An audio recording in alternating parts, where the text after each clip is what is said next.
First, giving honor and glory to God, who is the head of my life. It is only because of him that I live, move, and have my being. Welcome back to my channel, you guys. This is Shantera. I pray that you are well, doing amazing, feeling amazing, holding on to hope and faith, you guys. I'm up. I'm getting ready to turn in my keys to the old apartment. I have to go do some laundry, and I need to go to the post office because they claim they can't identify me as far as like my mail and stuff. So I got to go take care of that this morning. But I wanted to say, like, y'all, things have been just so busy. That's why I had to like back up and try to put out all the videos, because I never want the Lord to think, okay, you got your blessing, or you know, you ain't doing what I'm telling you to do, and you ain't delivering messages or whatever. That's never the case. But it's just been so much going on. Like, people take advantage. This ain't the message, but I just want to add this in there. People take advantage of single women. People take advantage of women that's doing things on their own right now. You know what I'm saying? And, oh, can I go? Thank you. And when it was time to move, I paid the moving people $400. They came like in a smaller truck, like a Chevy Silverado truck.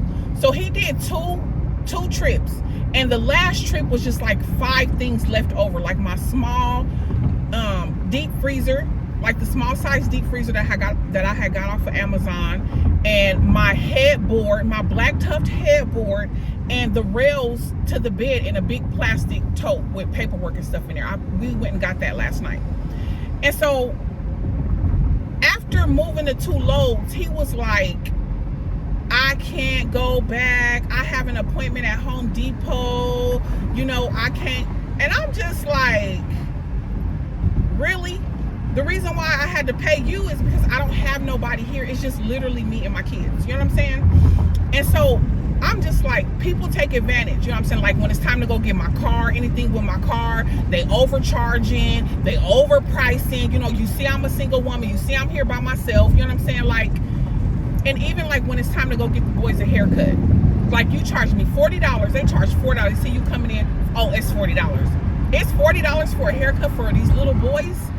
$40 freaking dollars. So I started cutting TJ's hair by myself. After paying it, I was paying it for a little while, but I'm just like, you know what, I can do this on my own. And so I started cutting my baby's hair by myself. And I'm just like, it's such a shame that people always take advantage, or people like to take advantage of single women or women that they know who are doing things on their own. And you know, it's just unfortunate, and it's just really frustrating. That ain't the message. So I just wanted to say that because I got to leave some of this stuff. I got to leave my headboard. I've been looking for somebody to help me get the rest of this stuff, and I don't have nobody. You know what I'm saying? I don't have nobody to take the bed apart. I don't have nobody. Look, I'm just a girl. I'm just a girl. So I figured, you know what, Lord, I'm going to chop up my losses. I'm going to leave the headboard. I'm going to leave the rails. I'm going to leave the deep freezer. And the 2 brackets for the big TVs are still on the wall. You know what I'm saying? So that's that. I'm just like, you know what, whatever. But I was trying to get TJ registered for school when we had moved over here a couple of weeks ago. And they were asking, why was it a block? Why was it a gap in between him not going to school for a certain amount of time, right? And I was telling her about the time where he was being abused at school, you know, at school. And, you know, sometimes when I'm talking about some of the stuff I've been through, it's so hard for me not to cry, you know what I'm saying? Or tears to just fall, you know what I'm saying? And the lady saw that tears was falling, and I'm trying to tell her, you know, why he missed this amount of school or whatever. And she begins to tell me, yeah, you know, I understand, but you need to cry, you know, make sure that you're crying in the closet, or make sure you're crying behind closed doors.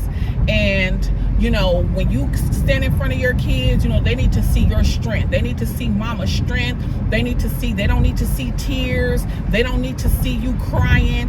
They don't need to. And when I'm delivering a message, chew the meat and spit out the fat. Not everybody is going to agree with everything that we say, and I'm talking about myself too. If I'm ever giving a message and you don't agree with it, hey, just chew what you need and spit out the rest. It is what it is. No harm, no foul. When we were younger, my mom cultivated us, kept us in this little bubble. you know, and she kept us in this bubble. We couldn't go anywhere. We couldn't spend the night at nobody's house. understood that. She had all girls. I get that to a point. You know what I'm saying? Because there was molestation in the bloodline, you know, some of the girls being touched or raped or whatever. I get that. But when she died, when I was 15, she went in for, because I know some people like, well, how she died? She went in, because I be wanting to know, like, well, how they die? You know what I'm saying? To be in my head. So I'm going to tell you. She went in for back surgery. Her legs and stuff was numb, had started getting numb for like years, and they couldn't figure out what it was. They said it was a slip disc and all that. So she went in for surgery, back surgery, and she ended up getting sick in there. She caught pneumonia, the incision ended up opening and all that stuff, and it just went downhill from there. She was perfectly fine when she went in, and she just never came out. So when she died when I was 15, it literally shook my whole entire world, because when she died, now we're open and exposed to evil. Now we're open and exposed to everything that she tried to protect us from. Everything open, and you know what I'm saying, by not really just being open and honest about what this world really is, what it pertains, and all of the things that you are fit to face. And so it impacted us in such a negative way. I had a really, I get tears thinking about it.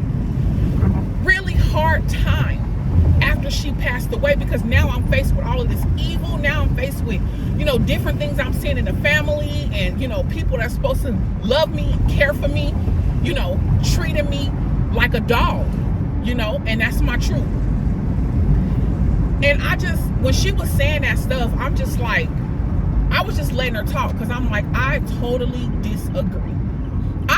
disagree. So for who this is for, it is okay for your children to see you cry. It is okay for your children to see you, you know, having a hard time getting through certain situations. It is okay to be open and honest about some of the things you are going through, because I'm here to tell you, if you don't say it out loud with your mouth, I can never figure out what's the entrance and what's the exit.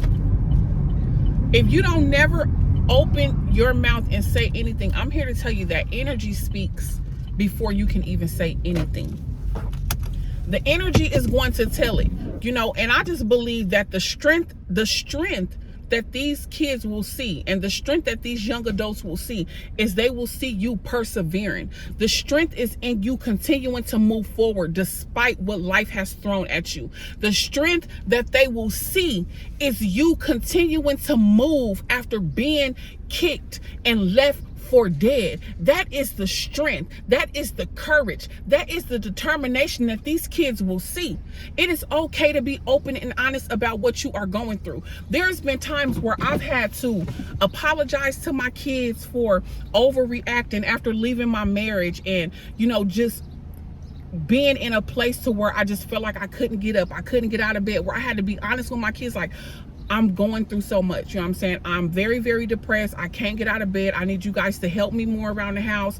Deanna, Terriana, I need you to help take care of your brother, because I'm really, really having a hard time with this. I'm doing my best, but I'm down right now. You know what I'm saying? I'm down right now. I'm facing life struggles. As you guys can see, you know what I'm saying? It's very, very hard for us right now.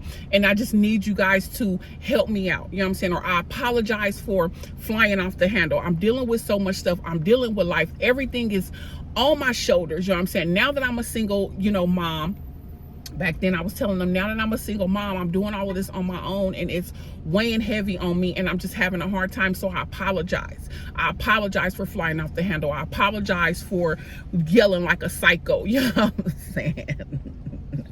My truth.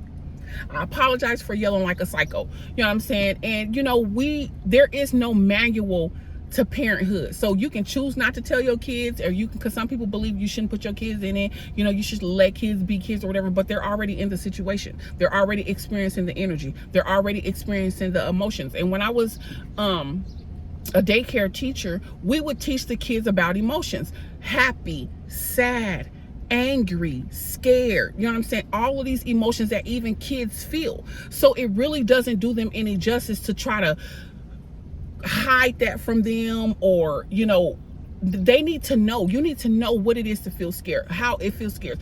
Feel scared, to be able to open up, to be able to talk to other people, and not to be able to bear these emotions and feelings by yourself. Even if the village is just you and your children, you get through it with you and your children. And of course, you can limit what you say to your kids and limit how much you say. You know what I'm saying? Of course, yes.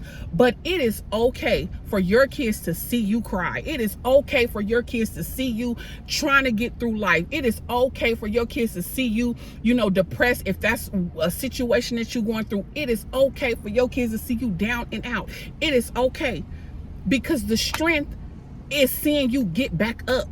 The strength and the courage is watching you continuing to move forward in spite of what life brings.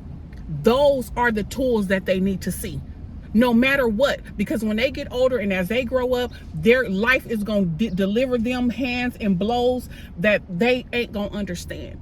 But if they get and see that, yes, mama cried, mama went through this, but she kept going, she kept pushing forward, she was determined. The courage is in you continuing to move on, continuing to get back up and get back up swinging when you get back up, not if, when. And it is okay. Now when she says, I'm gonna make a video about that, because I've heard people say that too. Well, keep it behind closed doors, and don't let your kids see this, and don't let your kids see that. Don't let your kids see you cry behind the closed doors and come out wiping your face and but baby, no. My kids done seen me cry. My kids done seen me down, and I tell my kids, pray for me, pray for your mama, pray for your mama. Your mama is having a hard time. I tell my kids, go to the Lord on my behalf, pray for me. Please pray for me, because they already see it. They already feel it. Pray for your mama. She's having a hard time. Life is really, really rough. You know what I'm saying? And so they'll have tools, they'll see, they'll know, they'll better understand as they grow up. And so that is what I wanted to share. That is what I wanted to share today. It's okay. It's okay. For some, this message ain't gonna be for everybody, but it is okay. It is okay. They will better understand. They will know. They will know. And growing up, I said, when I have kids, if the Lord blessed me to have kids, I said, I'm going to tell my kids. I'm going to be open and honest with my kids. I'm going to share different things that I'm going through with my kids, because what my mom did, I don't agree with what she did. You should have been more open with us, more honest with us, letting us know certain things, keeping us, letting us know so that we can be prepared. We weren't prepared for when she left. We were not prepared for when she left. And it literally, we all still are dealing with scars and dealing with, some traumatic things that happened to us when she died. You know what I'm saying? And had she prepared us better, we'd have had a better start after she left. I'll say that. You know what I'm saying? But so, I'm kind of like the opposite when it comes to my kids. Baby, pray for your mama. I'm having a hard time. Baby, it's all bad. I'm crying. I'm hooping. I'm hollering. Give me a minute. Help me out. I'm struggling. You're going to know. This is life. This is what it does. And I remember my daughter telling me, I'm going to leave y'all with this. I remember Deanna telling me, Mama, I know we've been through a lot. She said, but one thing I will say about you is that you have given this life your very best. She said, you give this life your all.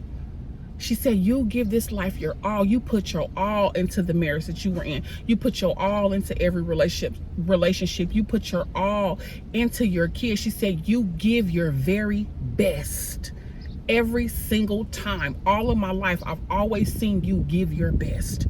And that's why when the Lord called me home and when it's my time to go, I have no regrets, because everything I've done in life, I've given it my complete all.